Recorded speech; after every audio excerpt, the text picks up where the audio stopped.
When you build an application in WPF, you're building a modern-looking application.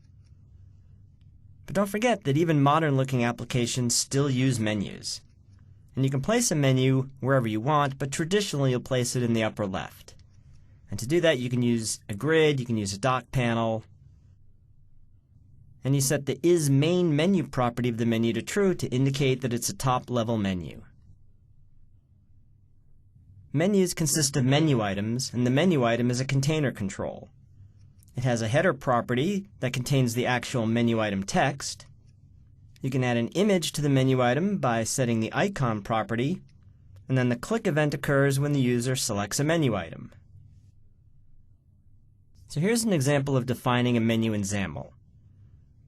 This XAML defines the file new and the file open menu choices. So the top level here is the file menu item. So the header is set to file. And then inside that are two menu items, one for new, one for open. Now inside the new menu item, I have a menu item.icon element, and then inside that I have an image, and I set the source to new document hs.png, which is the icon I want on the new menu item. Then after that I have the open menu item, inside that menu item.icon, and then inside that an image. As you know by now, XAML is all about containership, and so you can see here that defining a menu also takes advantage of containership. A context menu is a pop-up menu that exposes functionality specific to a particular control. So the user right-clicks on a control like a text box, and you want a menu to appear. To attach a context menu to a control, you use the context menu property of that control. So here we have a text box, and this text box is going to have a context menu associated with it. So after the text box element, this XAML defines textbox.contextMenu. That attaches the context menu to this text box, and then we define the context menu. Start out with context menu, and then after that, use menu items, because a context menu is, of course, a menu. Let's go take a look at menus and context menus. I have the Advanced Controls Examples sample application running. Let's take a look at the menu examples. There's two of them, one that creates a menu, one that creates a context menu. Let's look at the menu first. And this is a very simple form which has a simple menu. On the File menu, I have New, Open, Save, Print, and Exit. On the Edit menu, the typical choices undo, redo, cut, copy, paste. I also have Preferences, where I can enable sound. And then on the Help menu, I have an About menu item. On the right, you see the XAML that defines this window. We start out with the dock panel, and then I have a menu docked to the top. So this menu is going to be docked to the top of the window. I set the isMain-Menu property to true to indicate it's the main menu. I set the maximum height to 25 because I want it to be a particular height and not move. And then I set the background to Alice Blue, a nice light blue to distinguish it from the rest of the window. Then I define my menu items. I have a File menu. The first item in there is new, so there's another menu item, header equals new. I give it a name and also hook up the click event handler. Then I want an icon to appear next to it. So the new menu item contains a menu item.icon, and then inside that I have an image, and I set the source equal to my new image. I do the same thing for open, save, and then notice between save and print there's a separator. There I add a separator element. So that's this right here. Then I have print, exit, etc. And I do similar things for the edit menu and also the help menu. Now if I click the file new, that's going to run some code. And that's going to be in the event handler. I haven't hooked up most of these, so file new, file open, file save, file print just indicate that you actually did something. The exit menu is going to close the window. And I did hook up some of the edit menu items because I have a text box here so I could start typing app dev Courses are the best. I can highlight that code. I can copy it. I can paste it. I can cut, etc. Then I can undo, redo. So those menu choices are all wired up. And I'm just calling methods of the text box: undo, redo, cut, copy, and paste. Then under Edit, I have Preferences. The preference is to enable sound, so when I click that, the sound is on. And then notice that because the sound is on, that menu item is checked. So let's go look at the XAML for the Enable Sound menu item. And all I had to do is set isCheckable equal true. And that gives that menu item the ability to be checked. Then I want to know if it's checked. And I can just query that property at runtime. So if sound menu item is checked, is true, then I know the sound is now on. Otherwise, I know the sound is now off. Because this code here runs when the user clicks the menu item, and then can check if it's checked or unchecked. Isn't that boringly simple? And that, at the simplest level, is how you put together a menu. Let's look at the second example, where we have a context menu. I have the same main menu, but then inside the text box, I have a context menu. So I can type appdev experts are truly expert. Select that, and then when I right-click, I have choices for cut, copy, paste, undo, redo. In this context menu that belongs to the text box. So if I right-click anywhere else, that menu doesn't show up. When I right-click on the text box, it appears. Let's look at the XAML for this example. The main menu is the same. Here's where I define the context menu. I have a text box, and then inside the text box element, I have textbox.contextMenu. Then I define my context menu. And the menu itself is no different. It's a menu. It has undo, redo, cut, copy, paste, and I actually just copied these menu items from the menu item above. But I define it as a context menu, and then I attach it to this text box by using textbox.contextMenu. And that's why this context menu is associated with the text box.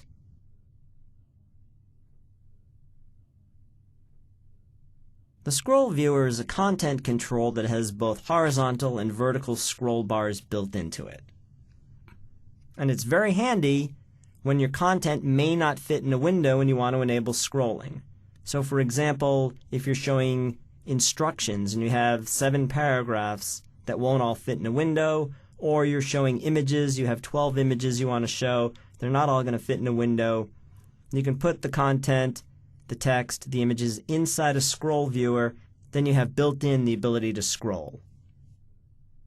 You have control over when the scroll bars appear because you can set the vertical scroll bar and horizontal scroll bar properties. If they're set to auto, then the scroll bar, both the horizontal and vertical scroll bar, appear if needed and disappear when not needed. This is the default for the horizontal scroll bar. If you set these to visible, then the scroll bar always appears and is disabled if it's not needed. And that's the default for the vertical scroll bar. If you set it to disabled, then the scroll bar never appears, so the users can't scroll in the UI, and you also can't scroll programmatically. If you set these properties to hidden, then the scroll bar never appears in the UI, but you are allowed to scroll in code. You can add tabs to your UI by using the tab control and tab item elements. The tab control displays content on separate pages that users can view by selecting the appropriate tab. And then each tab is a tab item. So here's some XAML that creates a tab. First we start out with a tab control, and then inside there are 2 pages, one for subject, one for expert. So to define a page or a tab, This XAML uses the tab item element, and then the header contains the text that the users see. And when you change from one tab to another, the tab control selection changed event occurs. The group box is familiar to you if you've done Windows Forms development. It's a box with rounded corners and a title. And its typical use is to surround radio buttons or checkboxes. So here's some XAML that defines a group box. We have a group box element. The header says pick a subject. That's going to display in the box. And then inside the group box is a stack panel. Inside that are radio buttons. Now in Windows Forms, when you use a group box and then place radio buttons or checkboxes inside it, there's some sense of ownership between the group box and the radio buttons and checkboxes. In XAML, it's really more of a visual element.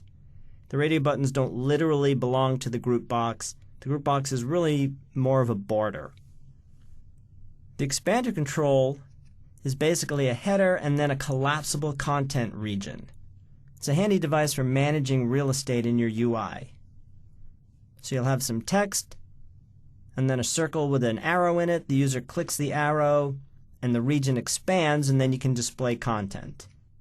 When the region expands or collapses, the expanded and collapsed events occur, and you can also control which direction the region expands. The default is down, but you can also have the regions expand up, to the left, and to the right.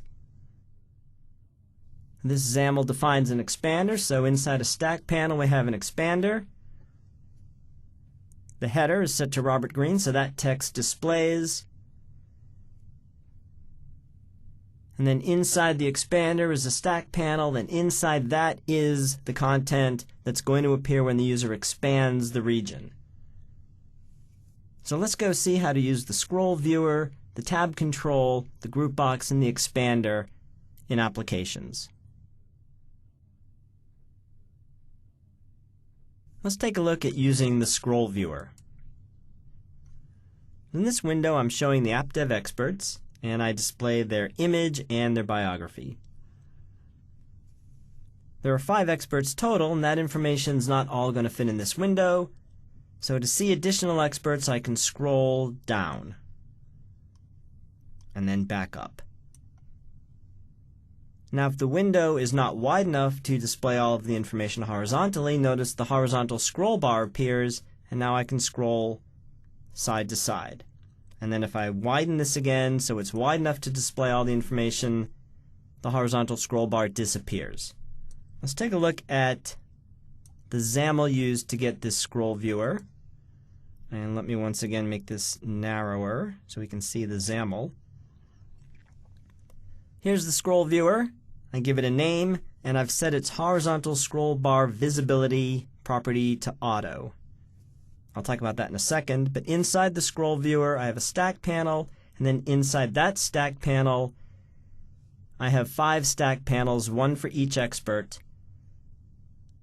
And each expert stack panel contains the image and the text block with their bio. Now I've set the horizontal scroll bar visibility property here to auto, which is a bit redundant because that is the default, but I put it there because I'm going to change it in a second. Now the default behavior for the vertical scroll bar is that its visibility property is set to visible, meaning the vertical scroll bar will always be visible, and it will disable if the window is tall enough to display all of the content. The horizontal scroll bar visibility by default is auto, meaning that when it's needed, it appears, and when it's not needed, it disappears. Now I can change that, so let's come in here and set this property to visible, which is the default for the vertical scroll bar. Now when I run this, if the window is wide enough to display all of the content, the scroll bar is still there, but it's disabled. And it becomes enabled if it's needed. So you can decide which behavior you want in your applications. I actually kind of like the default behavior myself. So I actually prefer the horizontal scroll bar to appear only when it's needed and to not be there at all if it's not needed. But again, by changing this property to visible, you can have it be enabled or disabled. Now, in addition to scrolling up and down and side to side using the scroll bars, you can scroll in code. And the buttons on the left-hand side of the window give me the ability to do that. So if I want to scroll up and down a line at a time, then I can click line down, line up, line right, line left. Let's actually look at the code for these. So let's move this over here, get the code, and what I'm doing is calling methods of the scroll viewer, the line up, the line down, the line left, and the line right methods.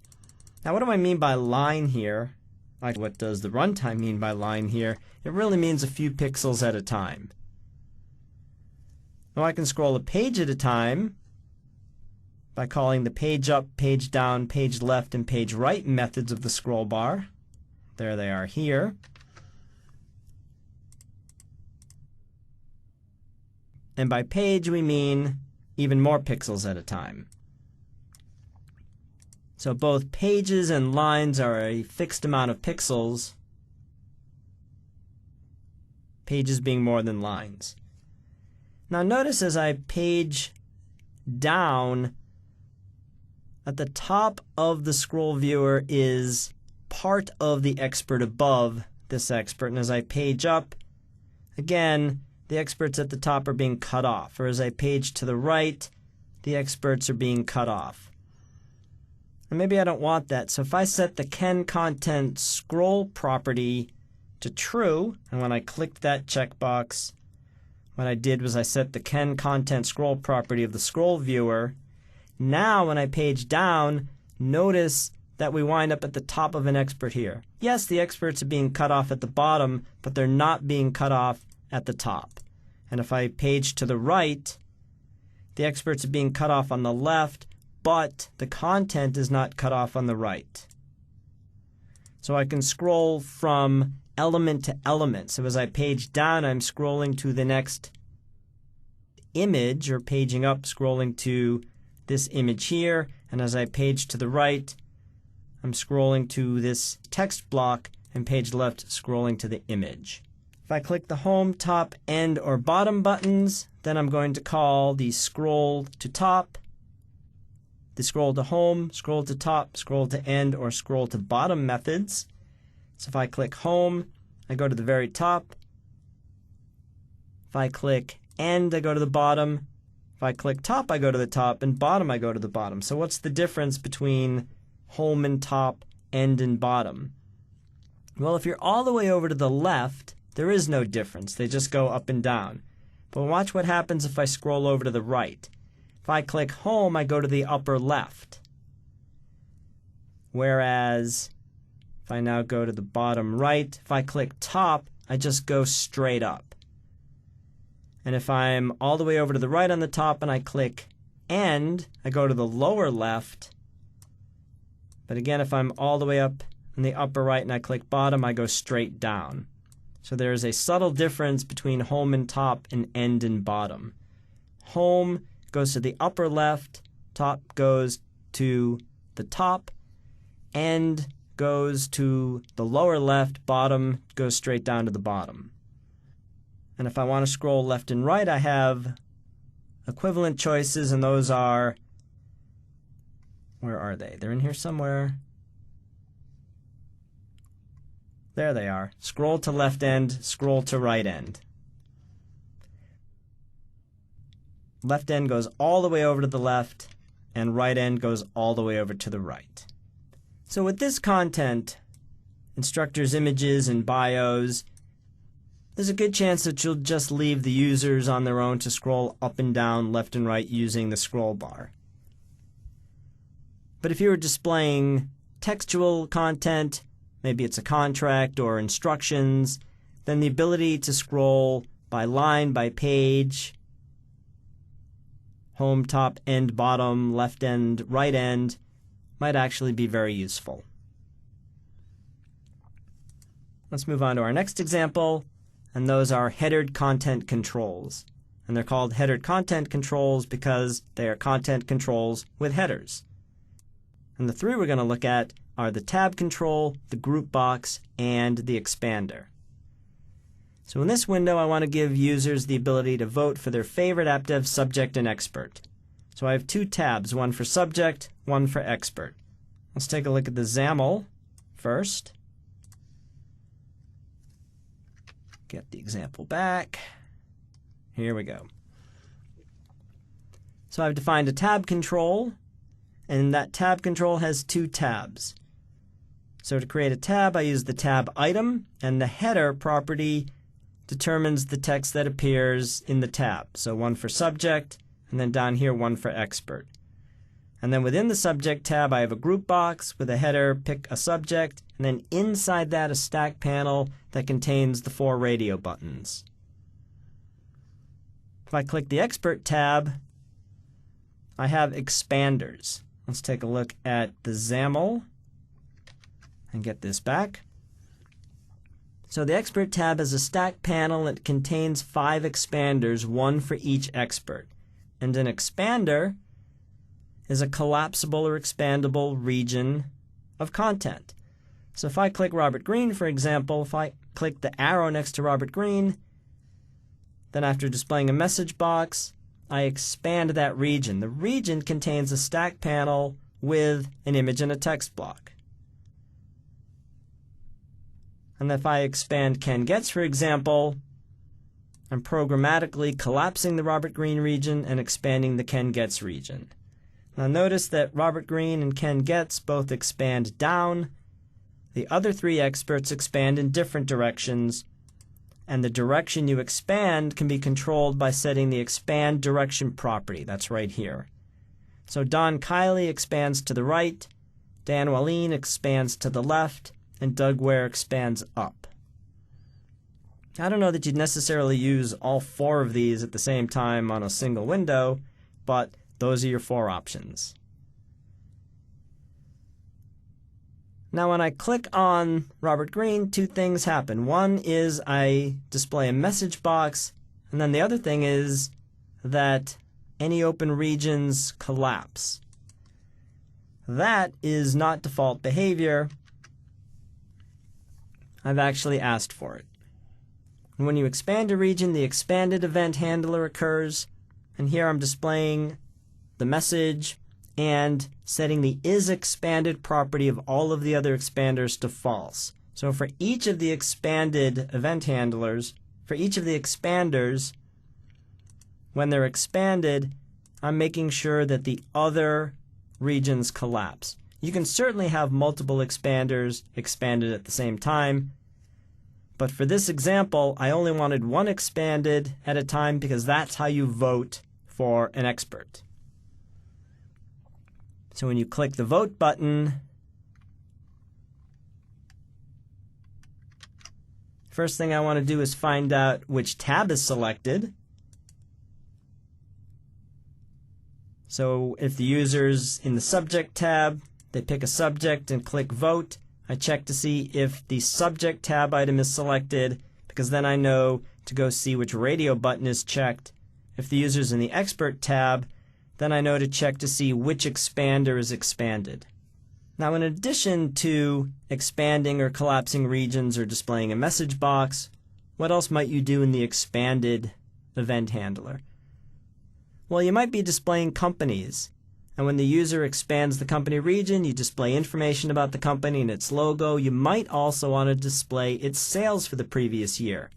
Rather than bringing down all of that sales information at the beginning, you could run a query each time the user expands a region and therefore only bring down that company's information when the user's looking at it. So what you've seen in this demo is how to use the scroll viewer, the tab control, and the expander to display a fair amount of information in an application, but also be efficient in your use of screen real estate.